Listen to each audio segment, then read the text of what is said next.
what is PPL and what is polarization, what is the difference between the PPL and NPL, what is the dactylorotatory substance and levorotatory substance. In this video we discuss about these things.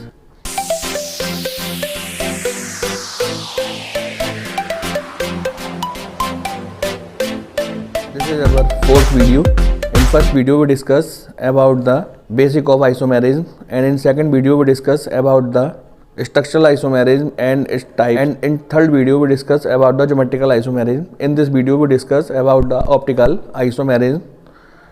Optical isomerism को समझने के लिए हमें पहले कुछ terminology को समझना होगा. टर्मिनोलॉजी कुछ शब्द होते हैं जिनका हम ऑप्टिकल आइसोमेरिज्म को समझने के लिए बार बार यूज़ करेंगे. आइए सबसे पहले हम इन टर्मिनोलॉजी को समझते हैं. First terminology is plane polarised light. इसको हम PPL से शो करते हैं. According to physical theory, an ordinary ray of light vibrate in all plane at 90 degree angle to the plane of propagation. Ordinary light अपने propagation के 90 degree angle पर सभी direction में मूव करती है. इस ऑर्डिनरी लाइट को हम इस प्रकार से शो करते हैं. इस ऑर्डिनरी लाइट के वाइब्रेशन प्रत्येक तल में होते हैं. इसको हम NPL या नॉन पोलराइज्ड लाइट कहते हैं. जब इस NPL को निकोल प्रिज्म में से पास कराते हैं तो निकोल प्रिज्म इसका केवल एक वाइब्रेशन अपने में से पास करने को देता है और बाकी सारे वाइब्रेशन जो है रोक लेता है. इस प्रकार निकोल प्रिज्म NPL को प्लेन पोलराइज्ड लाइट या PPL में कन्वर्ट कर देता है. प्लेन पोलराइज्ड लाइट को हम इस प्रकार से शो कर सकते हैं. तो यहाँ पर हमने ये जाना कि नॉन पोलराइज्ड लाइट के वाइब्रेशन प्रत्येक तल में होते हैं. जब नॉन पोलराइज्ड लाइट को निकोल प्रिज्म में से पास करा देते हैं, गुजार देते हैं, तो Nicol prism non polarised light को प्लेन पोलराइज्ड लाइट में कन्वर्ट कर देता है. प्लेन पोलराइज्ड लाइट एक ऐसी लाइट होती है जिसके वाइब्रेशन केवल एक ही प्लेन में होते हैं. निकोल प्रिज्म एक क्रिस्टल है जो कि नेचर में पाया जाता है. सेकंड टर्म पोलराइजेशन है. आप NPL को समझते हैं. NPL एक ऐसी लाइट होती है जिसके वाइब्रेशन प्रत्येक तल में होते हैं. NPL को हम इस प्रकार से प्रदर्शित करते हैं. जब NPL को हम निकोल प्रिज्म में से गुजारते हैं तो NPL PPL में कन्वर्ट हो जाती है. निकोल प्रिज्म एक नेचुरल क्रिस्टल है जिसको हम कैल्साइट के नाम से जानते हैं. ये कैल्शियम का ओर है. इसका फॉर्मूला CaCO3 होता है.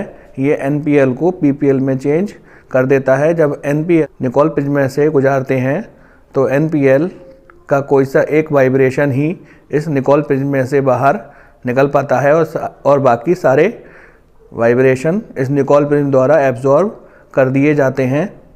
ये घटना ही पोलराइजेशन कहलाती है. इसको हिंदी में ध्रुवणता कहते हैं. आप सामने चित्र से इसको स्पष्ट कर सकते हैं. जब हमने NPL को निकोल प्रिज्म में से गुजारा है तो NPL के सभी वाइब्रेशंस में से केवल एक वाइब्रेशन ही बाहर निकला है. इस प्रकार NPL PPL में कन्वर्ट हो सकती है. ये जो वाइब्रेशन है ये कोई सा भी वाइब्रेशन हो सकता है. ये वाला वाइब्रेशन हो सकता है जिसको हमने यहाँ पर शो किया है. ये वाला वाइब्रेशन हो सकता है जिसको हमने यहाँ पर शो किया है. ये वाला वाइब्रेशन हो सकता है जिसको हमने यहाँ पर शो किया है. एक NPL इस प्रकार से भी हो सकता है. यदि आपकी बिल्कुल आंखों के ठीक सामने ये वाइब्रेशन होगा तो आपको ये एक पॉइंट जैसा ही दिखाई देगा. तो NPL को PPL में चेंज करना ही पोलराइजेशन या ध्रुवणता कहलाता है. Optically active and optically inactive substance, वह सब्सटेंस जो कि PPL को रोटेट कर देते हैं, अर्थात PPL को थोड़ा सा घुमा देते हैं, उनको हम ऑप्टिकली एक्टिव सब्सटेंस प्रकाश सक्रिय यौगिक कहते हैं. और वह सब्सटेंस जो PPL को रोटेट नहीं कर पाते, नहीं घुमा पाते, उनको हम ऑप्टिकली इनएक्टिव सब्सटेंस कहते हैं. सामने आप ग्रीन बोर्ड पर इसको एक एग्जाम्पल के द्वारा समझ सकते हैं. यहाँ पर ये एक एपरेटस है. इस एपरेटस में हमने ऑर्गेनिक कंपाउंड को भर रखा है.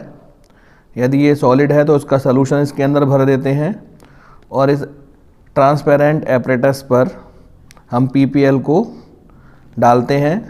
यदि इस एपरेटस में से निकलने के बाद PPL थोड़ा सा रोटेट हो जाता है, आप सामने देख सकते हैं ये डॉटेड लाइन वाला ये मेन PPL है और ये जो सॉलिड लाइन से हमने पीपीएल को शो किया है। यहाँ पर ये थोड़ा सा रोटेट होकर के पीपीएल बाहर निकला है। तो हम कह सकते हैं इस एपरेटस को, जिसको हम पोलरीमीटर कहते हैं, भरा हुआ सब्सटेंस ऑप्टिकली एक्टिव सब्सटेंस है, क्योंकि इसने पीपीएल को थोड़ा सा रोटेट कर दिया। एक्टिव और ऑप्टिकली इनएक्टिव सब्सटेंस को समझने के बाद हम ये समझेंगे कि ऑप्टिकली एक्टिव सब्सटेंस कितने प्रकार के होते हैं। ऑप्टिकली एक्टिव सब्सटेंस 2 प्रकार के होते हैं। Number 1 dextrorotatory, number 2 laevorotatory. Dextrorotatory D और प्लस के चिन्ह द्वारा भी प्रदर्शित किए जा सकते हैं, जबकि लेबोरोटेटरी को हम L और माइनस चिन्ह के द्वारा हम प्रदर्शित कर सकते हैं। सामने एक एक्सपेरिमेंट से आप इसको स्पष्ट कर सकते हैं। जिस सब्सटेंस की हमको ऑप्टिकली एक्टिविटी देखनी होती है उसको हम पोलरीमीटर में भर देते हैं। यदि वह सॉलिड होता है तो सॉल्यूशन के रूप में पोलरीमीटर में भर देते हैं और उसके ऊपर प्लेन पोलराइज्ड लाइट PPL डाली जाती है। यदि पोलरीमीटर में से गुजरने के बाद plane polarised light right hand side में घड़ी की दिशा में या क्लॉकवाइज रोटेट कर जाती है, तो हम कह सकते हैं कि पोलरीमीटर में भरा हुआ सब्सटेंस डेक्टोरोटेटरी है, अर्थात वह PPL को घड़ी की दिशा में या क्लॉकवाइज रोटेट करता है। यदि पोलरीमीटर में से गुजरने के पश्चात PPL घड़ी की विपरीत दिशा में अर्थात लेफ्ट हैंड साइड में या एंटी क्लॉकवाइज रोटेट कर जाता है, तो हम कह सकते हैं कि पोलरीमीटर में भरा हुआ सब्सटेंस लेबोरोटेटरी है, जिसको कि हम L या माइनस चिन्ह से प्रदर्शित करते हैं। पोलरीमीटर है। पोलरीमीटर वह इंस्ट्रूमेंट होता है जो कि पोलराइजेशन को नापने का काम करता है। अपने पोलरीमीटर का आप एक चित्र देख रहे होंगे। पोलरीमीटर में 2 निकोल प्रिज्म होते हैं। जब दोनों निकोल प्रिज्म की एक्सिस एक दूसरे के पैरेलल होती है या सिमेट्रिकल होती है, तो हमें दूसरी ओर प्लेन पोलराइज्ड लाइट दिखाई देती है, और जब एक्सिस एक दूसरे के अपोजिट होती हैं तो हमको PPL दूसरे निकोल प्रिज्म की ओर दिखाई नहीं देती है।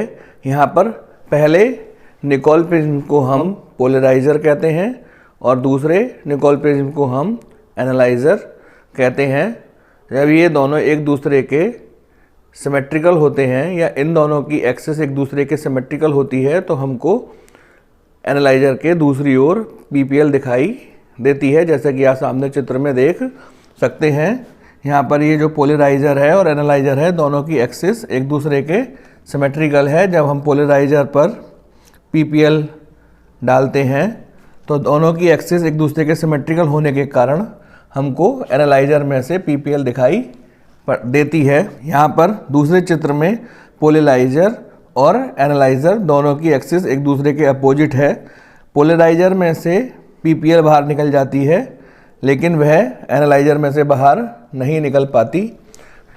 ये एक पोलरीमीटर का एक चित्र है। ये दोनों निकोल प्रिज्म एक ट्यूब में इस प्रकार से सेट किए जाते हैं कि उनके बीच की दूरी को फिक्स रखा जाता है। यहाँ पर दोनों निकोल प्रिज्म के बीच में ऑर्गेनिक सब्सटेंस भर दिया जाता है। यदि एनालाइज़र में से निकलने के बाद PPL रोटेट हो जाती है, तो हम कह सकते हैं ऑर्गेनिक सब्सटेंस ऑप्टिकली एक्टिव है। सामने आप चित्र द्वारा समझ सकते हैं।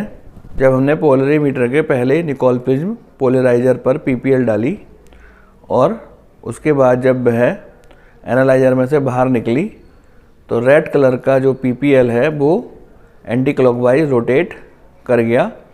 यहाँ पर हम कह सकते हैं कि जो ऑर्गेनिक सब्सटेंस पोलराइज़र और एनालाइज़र के बीच भरा हुआ है वह ऑप्टिकली एक्टिव है। ऑप्टिकली एक्टिव सब्सटेंस 2 प्रकार के होते हैं। एक वह है जो PPL को घड़ी की दिशा में क्लॉकवाइज रोटेट कर देते हैं, एक वह है जो PPL को घड़ी के विपरीत दिशा में एंटी क्लॉकवाइज रोटेट कर देते हैं। सामने आप पोलरीमीटर के चित्र के द्वारा आप इसको स्पष्ट कर सकते हैं। जब हमने पोलरीमीटर पर PPL को डाला तो पोलरीमीटर के सेकंड निकोल प्रिज्म एनालाइज़र में से निकलने के बाद PPL घड़ी के विपरीत दिशा में एंटी क्लॉकवाइज रोटेट कर गया। तो हम यहाँ पर कह सकते हैं कि जो सब्सटेंस पोलराइज़र और एनालाइज़र के बीच में भरा हुआ है वह एल या माइनस ऑप्टिकली एक्टिव सब्सटेंस है। जबकि दूसरे चित्र के द्वारा आप समझ सकते हैं कि यहाँ पर पोलराइजर और एनालाइजर में से निकलने के बाद PPL घड़ी की दिशा में रोटेट कर गया है। तो हम कह सकते हैं कि पोलराइजर और एनालाइजर के बीच में जो ऑर्गेनिक सब्सटेंस भरा हुआ है वह डेक्टोरोटेटरी है, वह PPL को घड़ी की दिशा में या क्लॉकवाइज रोटेट करता है। Next term is type of optically active substance. Optically active substance दो प्रकार के होते हैं, इलेक्ट्रोरोटेटरी एंड डेक्टोरोटेटरी। आप सामने चित्र द्वारा यह स्पष्ट कर सकते हैं। वह ऑर्गेनिक सब्सटेंस जो कि PPL को घड़ी के विपरीत दिशा में घुमाते हैं, एंटी क्लॉकवाइज रोटेट करते हैं, उनको हम लिबोरोटेटरी कहते हैं और उनको L या माइनस चिन्ह से प्रदर्शित कर सकते हैं। सामने आप चित्र से समझ सकते हैं कि जब हमने पोलराइजर पर PPL को डाला और इसमें से गुजरने के बाद एनालाइजर में से PPL घड़ी की विपरीत दिशा में रोटेट कर गई, तो हम कह सकते हैं कि जो सब्सटेंस पोलराइजर और एनालाइजर के बीच में भरा हुआ है वह लिबोरोटेटरी है। लिबोरोटेटरी एक लैटिन वर्ड है जिसका अर्थ होता है लिबोरस, अर्थात लेफ्ट और एंटी क्लॉकवाइज। वह सब्सटेंस जो कि PPL को एंटी क्लॉकवाइज रोटेट करते हैं उनको हम लिबोरोटेटरी कहते हैं।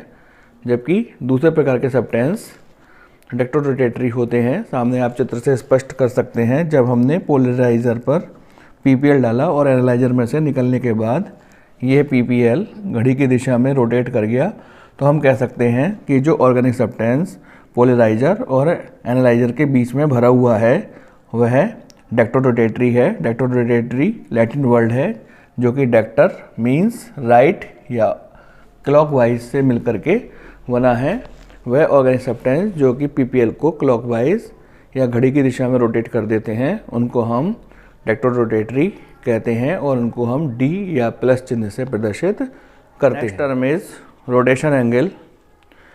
रोटेशन एंगल को घूर्ण कोण कहते हैं।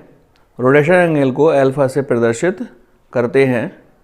एनालाइजर में से गुजरने के बाद PPL कितने डिग्री रोटेट कर जाती है उसको हम रोटेशन एंगल कहते हैं। आप चित्र से स्पष्ट कर सकते हैं।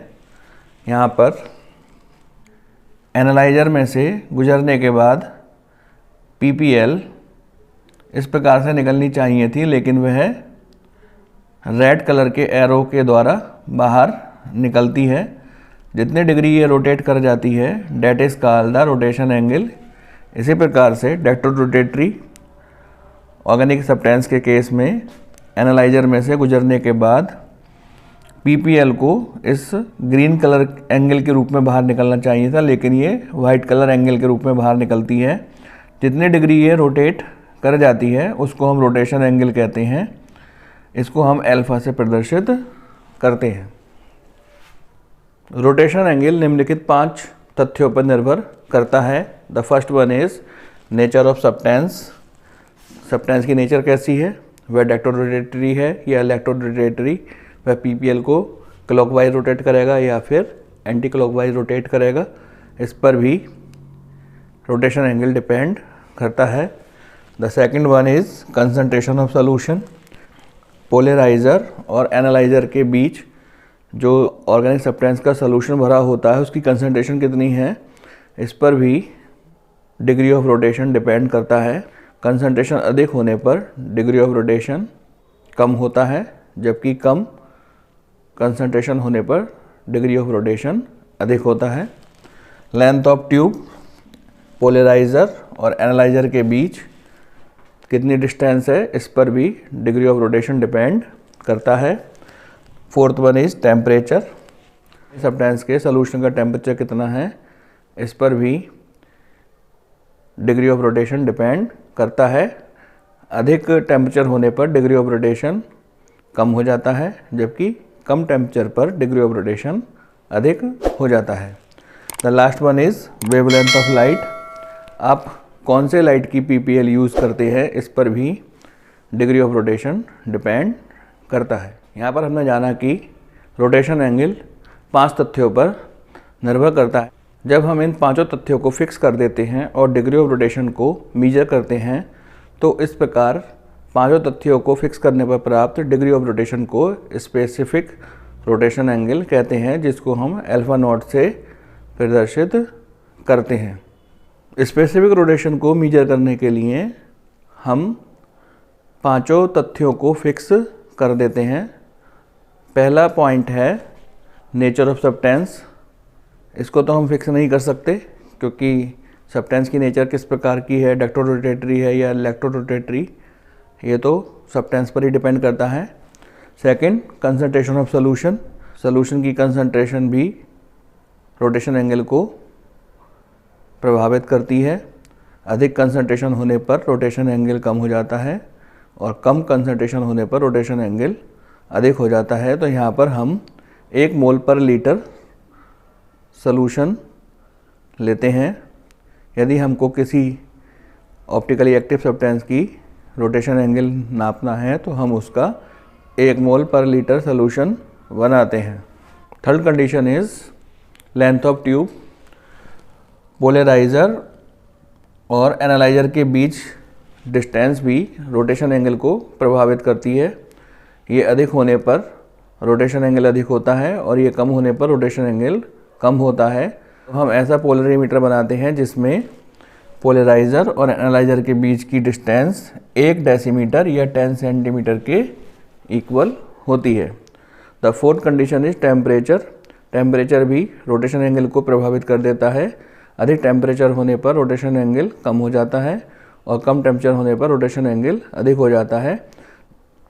जब हम किसी ऑप्टिकली एक्टिव सब्सटेंस का रोटेशन एंगल मेजर करते हैं तो उसको हम रूम टेम्परेचर पर रखते हैं, that is in between 20-25 degree centigrade. The last one is wavelength of light. अब कौन से लाइट की पीपीएल यूज़ करते हैं, ये भी रोटेशन एंगल को प्रभावित करती है। यहाँ पर हम यूजुअली सोडियम की डी लाइट यूज़ करते हैं। इन सब पांचों कंडीशन को फिक्स करने पर जो हमें रोटेशन एंगल मिलता है उसको हम specific rotation angle alpha not कहते हैं। आइए नेक्स्ट टर्मोलॉजी को समझते हैं। The next terminology is enantiomer या एनेंशियोमॉर्फस। सर्वप्रथम ऑप्टिकली एक्टिविटी को हमने क्वार्ट्ज के क्रिस्टल पर चेक किया था। क्वार्ट्ज के 2 प्रकार के क्रिस्टल होते हैं। एक क्रिस्टल पीपीएल को क्लॉकवाइज रोटेट करता है जबकि दूसरा क्रिस्टल पीपीएल को एंटी क्लॉकवाइज रोटेट करता है। इस प्रकार क्वार्ट्ज के 2 क्रिस्टल होते हैं, डेक्टो रोटेटरी एंड इलेक्ट्रो रोटेटरी या लीवो रोटेटरी। इसलिए हम कह सकते हैं कि ऐसे पेयर ऑफ क्रिस्टल जो कि पीपीएल के प्रति भिन्न भिन्न व्यवहार रखते हैं एनेंशियोमर या एनेंशियोमॉर्फस कहलाते हैं। एनेंशियोमॉर्फस 2 लैटिन वर्ड से मिलकर के बना है। एनेंशियो इसका अर्थ है अपोजिट, मॉर्फ का अर्थ है फॉर्म या ऐसे ऑप्टिकली एक्टिव फॉर्म जो कि पीपीएल के प्रति भिन्न भिन्न व्यवहार प्रदर्शित करते हैं, उनको हम एनेंशियोमर्स या एनेंशियोमॉर्फस कहते हैं। ये पीपीएल के प्रति 2 प्रकार का व्यवहार प्रदर्शित करेंगे। एक फॉर्म पीपीएल को घड़ी की दिशा में क्लॉकवाइज डेक्टो रोटेटरी रोटेट करेगी जबकि दूसरी फॉर्म घड़ी के विपरीत दिशा में एंटी क्लॉकवाइज लेवो रोटेटरी रोटेट करती है। आइए एनेंशियोमर की प्रॉपर्टीज़ की स्टडी करते हैं। सामने आप ग्रीन बोर्ड पर लिखा हुआ देख रहे होंगे। एनेंशियोमर्स केमिकल प्रॉपर्टीज़ और फिजिकल प्रॉपर्टीज़ में समान होते हैं। ऐसा इसलिए होता है क्योंकि इनके ग्रुप्स एक समान होते हैं। ये केवल प्लेन पोलराइज्ड लाइट के प्रति भिन्न भिन्न व्यवहार प्रदर्शित करते हैं। ग्रीन बोर्ड पर एनेंशियोमर्स की प्रॉपर्टीज़ लिखी हुई हैं। They have same identical physical properties like melting point, boiling point, density, index, etc. Second one is they have same chemical properties because they having same group. Third one is they are differ only in the action of PPL. Optically activity से संबंधित जितने भी terminology थी वो हम समझ चुके हैं। आइए ये समझते हैं कि ऑप्टिकली एक्टिविटी ऑर्गेनिक कंपाउंड क्यों प्रदर्शित करते हैं। ऑर्गेनिक कंपाउंड का ऑप्टिकली एक्टिविटी प्रदर्शित करने के कारण निम्नलिखित 2 हैं। Number 1, presence of asymmetrical carbon atom. ऐसे ऑर्गेनिक कंपाउंड जो कि एसिमेट्रिकल कार्बन एटम रखते हैं वह ऑप्टिकली एक्टिव होते हैं। Second one is presence of non super imposable of image. ऐसे ऑर्गेनिक कंपाउंड जिनके मिरर इमेज सुपर इम्पोजिबल नहीं होते हैं वह ऑप्टिकल एक्टिविटी शो करते हैं। ये क्या होते हैं इनको हम डिटेल में समझेंगे। ये सबसे पहले presence of asymmetric carbon atom को समझते हैं। ग्रीन बोर्ड पर इसकी डेफिनेशन आप लिखी हुई देख रहे होंगे। If an organic substance has such carbon atom in which all the 4 valency are fulfilled by different group और atom then such carbon atom is called asymmetric carbon atom. ऐसा कोई ऑर्गेनिक कंपाउंड जिसमें प्रेजेंस कार्बन की चारों valency अलग अलग atom या फिर ग्रुप के द्वारा फुलफिल होती हैं, उस कार्बन एटम को हम एसिमेट्रिक कार्बन एटम कहते हैं। इसको हम चिराल कार्बन एटम भी कहते हैं और इस फिनोमिना को हम चिरेलिटी कहते हैं। आइए एक एग्जाम्पल के द्वारा इसको स्पष्ट करते हैं। इसका सबसे अच्छा एग्जाम्पल लैक्टिक एसिड का एग्जाम्पल है। यदि हम लैक्टिक एसिड के एग्जाम्पल को देखते हैं तो लैक्टिक एसिड में ये वाला जो कार्बन एटम है जिसको हमने स्टार बनाया है वो एक एसिमेट्रिक कार्बन एटम है, क्योंकि इस पर पाए जाने वाले चारों एटम या फिर ग्रुप्स डिफरेंट हैं। आइए ऑप्टिकली एक्टिविटी की सेकंड प्रॉपर्टी की ओर बढ़ते हैं। सेकंड प्रॉपर्टी है presence of super imposable image. Super imposable image को हिंदी में अध्यारोपित ना होना कहते हैं। इसको हम ग्रीन बोर्ड पर लिखे हुए एग्जाम्पल से समझ सकते हैं। If there is a symmetrical carbon atom present in the organic compound then the mirror image is super impossible like our right hand and left hand. यदि किसी ऑर्गेनिक कंपाउंड में एसिमेट्रिक कार्बन एटम प्रेजेंट है तो उसकी mirror image हमारे right hand और left hand की भांति एक दूसरे के ऊपर सुपर इम्पोजिबल नहीं होगी, अध्यारोपित नहीं होगी। आइए इसको एक एग्जाम्पल के द्वारा स्पष्ट करते हैं। ये सामने हमने एक डॉटेड लाइन के रूप में एक मिरर बना रखा है। यदि हम अपना लेफ्ट हैंड इस साइड रखते हैं तो हमारा राइट हैंड की इमेज इस प्रकार से होगी।